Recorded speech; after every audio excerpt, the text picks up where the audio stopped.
Bienvenidas y bienvenidos al podcast Consulta Psicológica, un espacio de salud mental y bienestar integral. La Escuela de Ciencias Psicológicas de la Universidad de San Carlos de Guatemala, a través del programa de divulgación del Instituto de Servicios de Investigación Psicopedagógica ISIPS, conducido por la psicóloga Doris Melissa Parada, presentan el podcast Consulta Psicológica, un espacio de salud mental y bienestar integral, en donde junto a expertos profesionales y especialistas en la rama de la psicología, abordaremos temas de interés y de valor, explorando las complejidades de la mente y de las emociones, a través de conversaciones significativas que tocan temas que impactan en nuestro día a día, y donde también conocerás sobre los distintos proyectos, investigaciones y servicios y actividades que la Escuela de Ciencias Psicológicas tiene para la población guatemalteca desde sus distintas carreras y ramas de la psicología. Consulta Psicológica, un espacio de salud mental y bienestar integral, aquí en Universidad 92.1 FM y en las diferentes plataformas de las redes sociales, YouTube, Facebook, Instagram y TikTok. Comenzamos.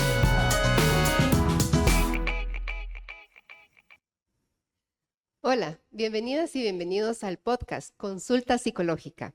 Hoy abordaremos un tema muy interesante de desarrollo normal del lenguaje y sus principales dificultades.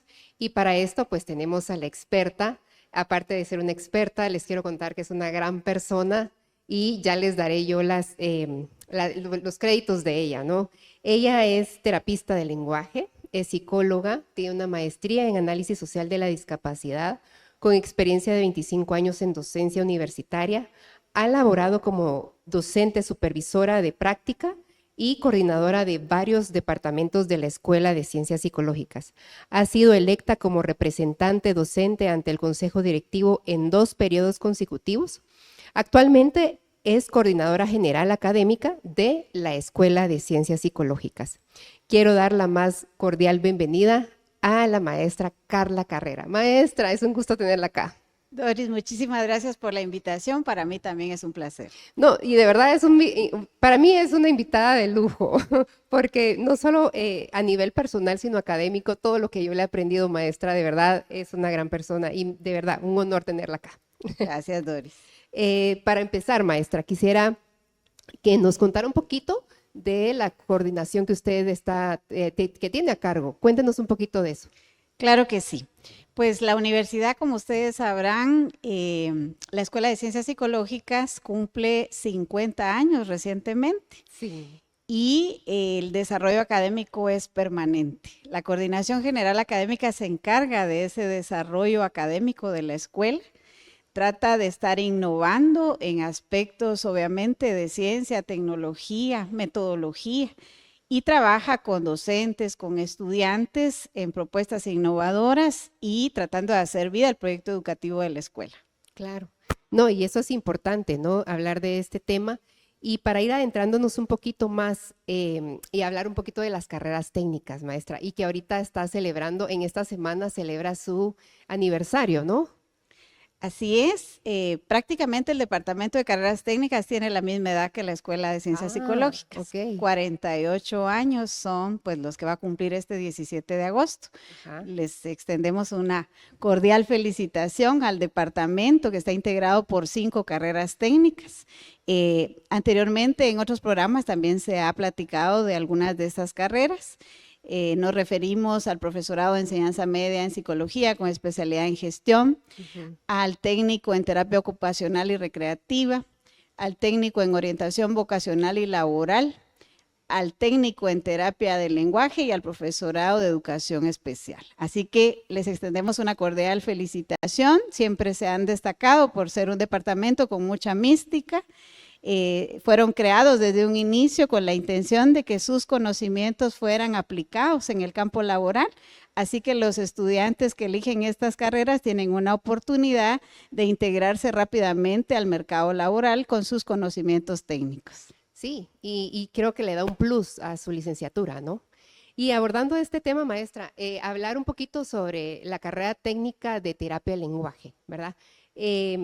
¿qué es lenguaje? Hablemos un poquito más de este tema que pues les interesa a las personas que nos están escuchando y nos están viendo, de qué es lenguaje.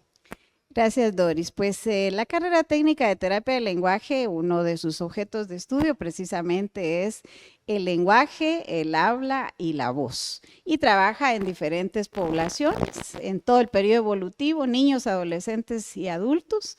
Y precisamente le interesa ese abordaje del lenguaje y su desarrollo, su evolución normal, así como sus principales anomalías. Entonces, el lenguaje pues es un medio de comunicación exclusivo del ser humano, es una función psicológica superior, requiere de todas las demás para poder desarrollarse. Más que se aprende, se adquiere de manera natural, pero tienen que haber algunos elementos que lo estimulen para que pueda darse ese desarrollo, ¿verdad? Claro, claro. Y cuando hablamos de lenguaje tiene una evolución, ¿verdad? Están varias etapas. ¿Cuáles son esas etapas? Muy importante, Doris, y para el público que nos escucha también poder identificar si en ese transcurso de las etapas se está dando un desarrollo normal. Hay unos momentos que nosotros les llamamos hitos evolutivos que se presentan en la mayoría de los niños, que son una constante y que nos sirven como un parámetro, ¿verdad? Entonces, el lenguaje pues se empieza a desarrollar desde periodos prenatales. Se considera que en el último trimestre de embarazo, el niño ya puede escuchar los estímulos internos, como podría ser la voz de la madre. Y a partir de ahí, el niño pues empieza a adentrarse al mundo sonoro, solo que al principio es una masa de sonidos sin significado. Entonces, cuando el niño nace, empieza a escuchar sonidos del hogar sin significado, pero a medida que la madre, el padre, la familia le otorga un significado a ciertos estímulos, el niño responde. Ahí es donde nosotros empezamos a desarrollar el lenguaje receptivo o lenguaje interno. Entonces tenemos el sonido, por ejemplo, de una pacha que se acerca y el niño ya nos responde con una emoción, lo cual nos hace pensar que está adquiriendo significado. Entonces, en los primeros 6 meses evoluciona ese lenguaje interno. Podemos observar en ese 6º mes aproximadamente, porque también hay que decirlo, digamos, los niños, aunque tienen estos momentos que se parecen en la mayoría de seres humanos, unos podrían estar más adelantados y otros más atrasados. Demos un margen de 3 a 6 meses de diferencia, pero generalmente a los 6 meses vamos a escuchar niños que ya balbucean, que ya vocalizan.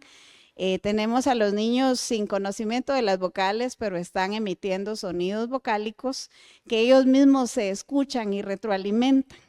Esperamos que algunos niños entre los 9 meses y el primer año de vida digan sus primeras palabras.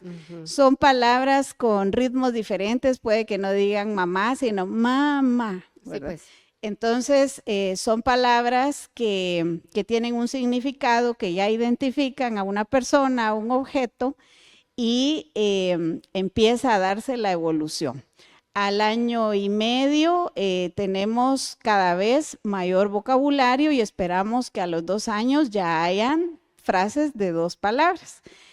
Conocemos a niños que en su evolución a los 3 años ya tienen un lenguaje comprensivo y expresivo totalmente inteligible, incluyendo el fonema de la R, que es alguno de los fonemas que se adquiere de último, ¿verdad? Sí. Sin embargo, el periodo evolutivo o el periodo sensitivo para el desarrollo del lenguaje se da de los 0 a los 6 años. Entonces, a partir de los 3 años, lo que nosotros estamos esperando es que el niño adquiera más cualidades y más cantidades de palabras. Entonces, aumenta su extensión y aumenta el vocabulario. Y a los 6 años estaríamos esperando que el niño tenga desarrollado su lenguaje oral para dar inicio a su aprendizaje del lenguaje escrito. Ya. Y esto es importante que los padres de familia, como cualquier otro profesional, esté enterado de estos procesos, ¿verdad? Y para eso, ¿dónde están los puntos de alerta? O sea, donde tenemos que focalizar y decir, aquí hay algo raro, ¿verdad? Hay que ver. ¿Qué son esos puntos? Muy buena pregunta. Fíjense que es bien importante que identifiquemos cómo está nuestra rutina diaria. Nuestra rutina diaria por la misma situación laboral, la misma situación que a todos nos aqueja en términos de tráfico, lo que nos lleva a desplazarnos a casa. Cada vez hay menos interacción en las familias, aparte de las otras actividades que tienen los padres de familia, como podría ser estudios o incluso su vida personal. Sin embargo, necesitamos que agudicen su observación, porque si vamos a prevenir problemas de lenguaje, se tienen que detectar en casa. Claro. Cuando ya se detectan en el centro escolar es porque el niño ya tiene una edad más avanzada. Lo que esperaríamos primero es que el niño haya desarrollado un lenguaje comprensivo, que comprenda, digamos, instrucciones, que atienda a los padres, que haga contacto visual. Y esperaríamos que si tiene alguna dificultad sea de pronunciación, pero no de expresión. Y mencioné también, digamos, los momentos significativos que tenemos que identificar de que el lenguaje está evolucionando de manera correcta. Entonces, si un niño a los 2 años no está teniendo lenguaje oral, no tiene un vocabulario por lo menos de 50 palabras, ese ya puede ser un factor de riesgo. Tenemos que observar también que haya intención comunicativa. A veces a los niños no se les entiende lo que dicen, pero sí intentan comunicarse. Pero hay niños también que no intentan comunicarse y ese podría ser otro signo de alerta. También para los padres de familia, los niños que no están respondiendo a estímulos sonoros, porque desde los primeros 6 meses de vida el niño busca el sonido, busca la voz de los padres, busca el sonido de la bocina, busca el sonido del perro, la voz del hermanito. Entonces, si no hay esa localización de la fuente sonora, si no está interesado en el estímulo sonoro, también tiene que ser otro signo de alerta. Algunas veces los padres consideran que el problema es el frenillo sublingual y que esa es la causa de los problemas de lenguaje, pero vamos a identificar que hay una gran variedad de problemas de lenguaje. En dado caso, si es el frenillo sublingual, es un problema en el habla, específicamente en la pronunciación, y en la mayoría de ocasiones no es necesario una cirugía, sino que lo que necesitamos es una ejercitación. El fonema último que se adquiere y que además requiere la extensión y vibración de la lengua es la R, pero si la lengua llega a los dientes es suficiente para que se produzca el fonema y no es necesario pues hacer esta cirugía. Sí, pues. Ya, y para esto, bueno, ya hablo un poquito de las posibles como dificultades en el lenguaje. ¿Cuáles son las principales dificultades? Me hablaba de por ejemplo, ¿qué otros hay? Claro que sí, fíjense que tenemos problemas en el habla, en la voz y el lenguaje. Los problemas se pueden producir en este periodo evolutivo y se pueden producir posterior al periodo evolutivo, y eso va a cambiar pues los diagnósticos que nosotros damos desde la terapia del lenguaje. Sin embargo, en el periodo evolutivo podemos encontrar problemas de pronunciación, que para nosotros pues son llamados dislalias. La mayoría pues se presenta como un problema funcional, un problema del entorno, un problema de falta de estímulo, de ejercitación adecuada. Ahora pues tenemos también mucho uso de las pantallas, y las pantallas, aunque están generando un estímulo constante, no producen la interacción necesaria para que el niño escuche el estímulo correcto y posteriormente pueda repetir la palabra. Tener una retroalimentación. Así es. Entonces tenemos una situación de problemas de pronunciación, incluso hay niños que pronuncian como algunos personajes de la televisión y entonan como algunos personajes de la televisión. Entonces esos problemas se llaman dislalias.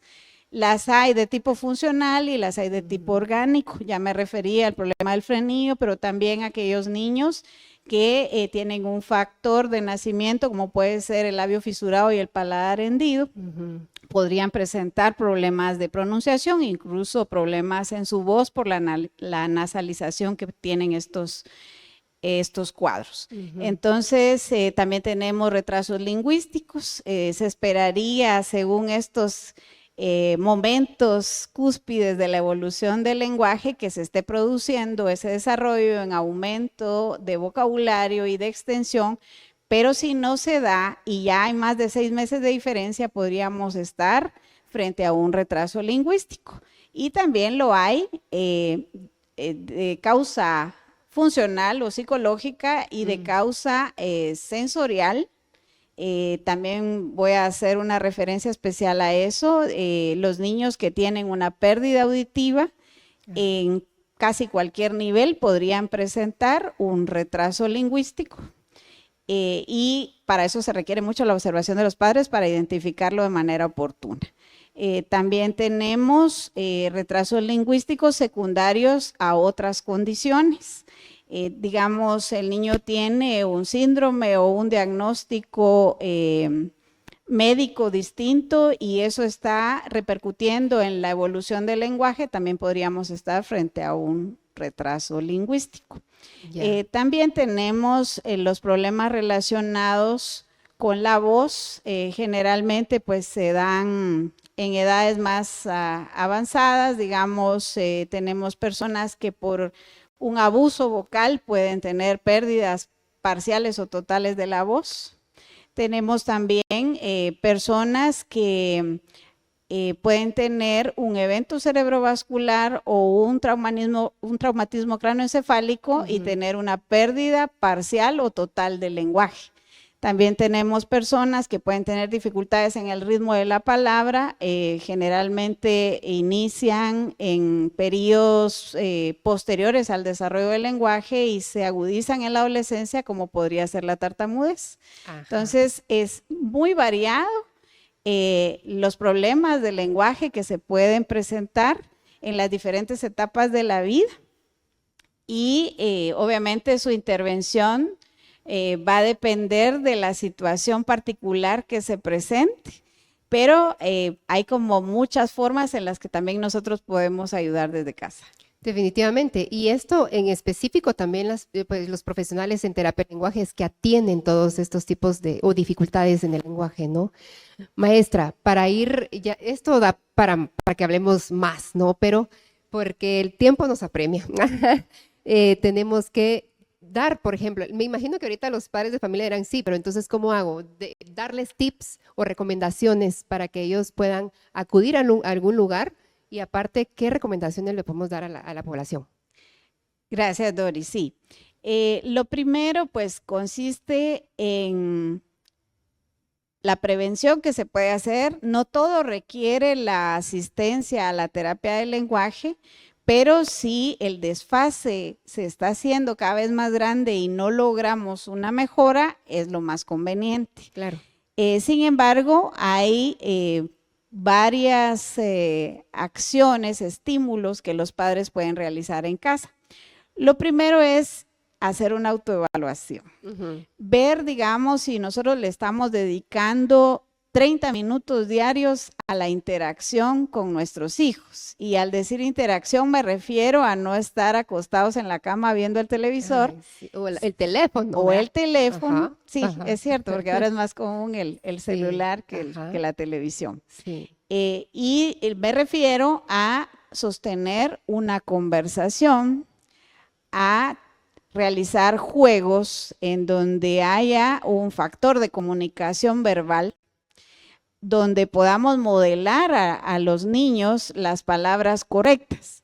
Si el niño está teniendo problemas de pronunciación, tenemos que identificar si somos nosotros también los que hemos contribuido a hablar con diminutivos, por ejemplo. La memoria auditiva del niño se va desarrollando paso a paso y si nosotros hablamos en diminutivos, lo que hacemos es alargar las palabras. Entonces, no es lo mismo decir muñeca que muñequita, porque le aumenta una sílaba cuando hacemos el diminutivo, y si le agregamos a que los guatemaltecos, para tener una calidez en el lenguaje, a veces hacemos entonaciones muy infantiles. Sí. Entonces, nosotros mismos distorsionamos la palabra y el modelo que el niño está recibiendo pues no es el adecuado. Entonces, recordar que el lenguaje se adquiere principalmente a través de la audición.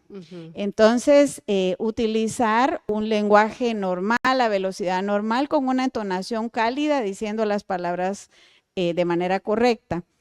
Necesitamos que el niño nos atienda, asegurarnos que el niño nos está poniendo atención, niño o niña, pero principalmente quiero decirles que afecta más a los varones que a las niñas todos los problemas del lenguaje, ¿verdad? Entonces, esas podrían ser algunas de las recomendaciones que son básicas, son parte de la rutina. De hecho, necesitamos tener momentos de juego, momentos de descanso, momentos de estimulación e identificar mucho los estímulos que están recibiendo nuestros niños. Ahora observamos bebés que están con el celular, oyendo videos, oyendo canciones, pero ese estímulo no es suficiente para que el niño pueda adquirir lenguaje, porque carece de la interacción necesaria. Aún no se logra sustituir la socialización. Claro, y eso es la base, ¿verdad? Poder interactuar con los demás a través del lenguaje, ¿no?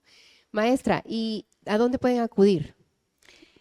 Gracias, Doris. Pues acá en la Escuela de Ciencias Psicológicas, Departamento de Carreras Técnicas, Carrera de Terapia del Lenguaje, sí tenemos varios centros de práctica donde estamos ubicados. Quiero decirles primero que debemos iniciar en el mes de febrero porque tenemos los cupos muy llenos. Afortunadamente, la carrera de terapia del lenguaje tiene un campo laboral muy amplio y hay mucha demanda, bien para nosotros, pero preocupante también para nuestra sociedad. Entonces, se pueden acercar a la oficina 222, segundo nivel del edificio A, ubicado en el CUM, y pedir información acerca de los centros. Posiblemente haya uno cerca de la vivienda de los niños que lo requieren. Muy bien. Muchas gracias, maestra. Yo creo que esta es información muy valiosa que le va a servir no solo a los padres de familia, sino a la población en general.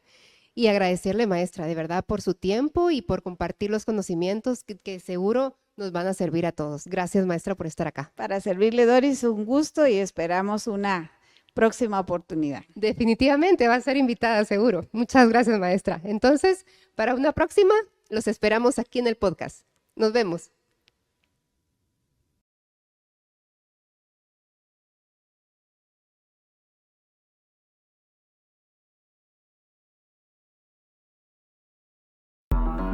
Así llegamos al final de otro episodio de Consulta Psicológica, un espacio de salud mental y bienestar integral. Y recuerden que la salud mental es un viaje continuo. En Consulta Psicológica le daremos información valiosa con herramientas prácticas que puedan ayudarle a alcanzar un estado de bienestar integral. Nos encontraremos en una próxima Consulta Psicológica con la maestra Doris Melissa Parada. Un programa de la Escuela de Ciencias Psicológicas de la Universidad de San Carlos de Guatemala a través del programa de divulgación del Instituto de Servicios de Investigación Psicopedagógica ICIPS por Universidad 921 FM, conectados con la realidad. Búscanos en las diferentes plataformas de redes sociales, YouTube, Facebook, Instagram y TikTok como PsicoUSAC. Hasta pronto.